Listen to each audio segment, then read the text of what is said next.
નમસ્કાર, આપ જોઈ રહ્યા છો નેશન પ્લસ ન્યૂઝ. હું છું આપની સાથે હેતલ ભગત. વિદેશમાં ઊંચા પગારની લાલચે ડેટા એન્ટ્રીની નોકરી કરવા ગયેલા વડોદરા અને ગુજરાતના આશરે 100 જેટલા યુવકો મ્યાનમારમાં ફસાઈ જવાની એક ઘટના ગઈકાલે સામે આવી હતી.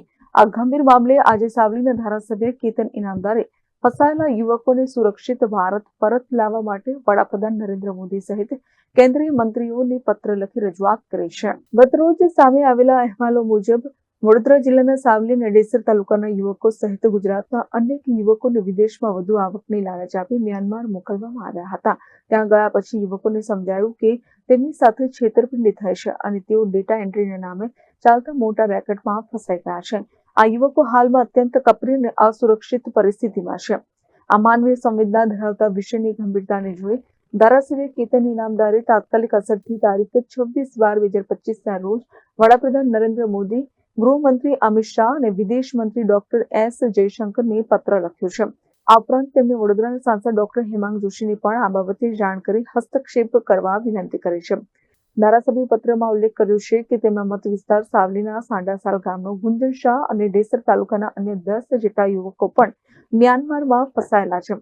આ યુવકોએ એક વિડીયો સંદેશ દ્વારા ભારત સરકાર પાસે સ્વદેશ વાપસી માટે આર્તનાદ કર્યો છે.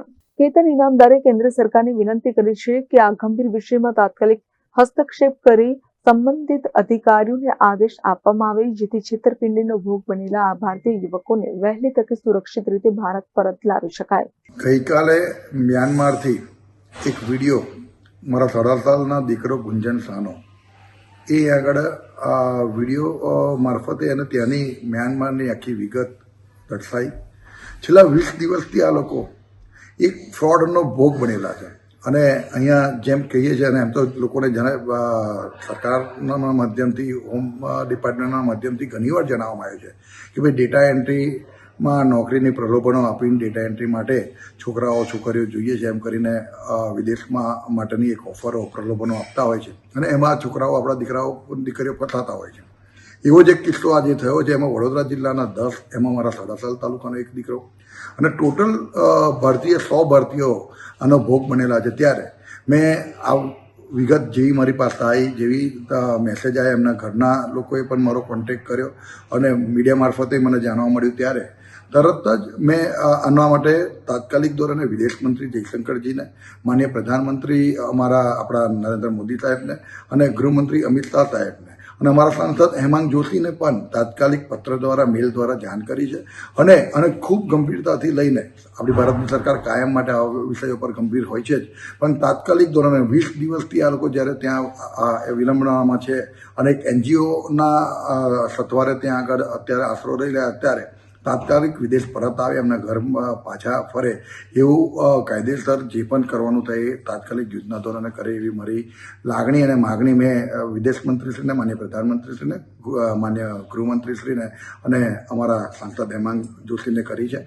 મને વિશ્વાસ છે કે સરકાર આવા વિષયોમાં કાયમ માટે ગંભીરતાથી જ લે છે અને તાત્કાલિક ધોરણે કોઈ પણ યુવક કોઈ પણ વિદેશમાં આવી રીતે કોઈ પણ એનો ભોગ બન્યો હોય કે કોઈ પણ મુસીબતમાં હોય તો તાત્કાલિક કેન્દ્ર સરકાર આપણી એના ખૂબ ધ્યાન આપે છે. મને વિશ્વાસ છે કે થોડા જ દિવસની અંદર એનું નિરાકરણ આવી અને આપણા યુવકો પાછા પરત એમના ઘરે ફરશે.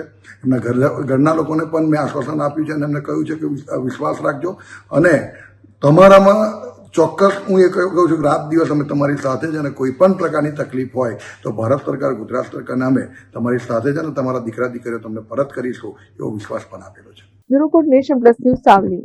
સમાચારોનો સતત અપડેટ મેળવવા માટે અમારી નેશન પ્લસ ન્યૂઝની YouTube ચેનલને સબસ્ક્રાઇબ કરો, બેલ આઇકન દબાવો અને જોડાયેલા રહો ફેસબુક, ઇન્સ્ટાગ્રામ અને ટ્વિટર પર.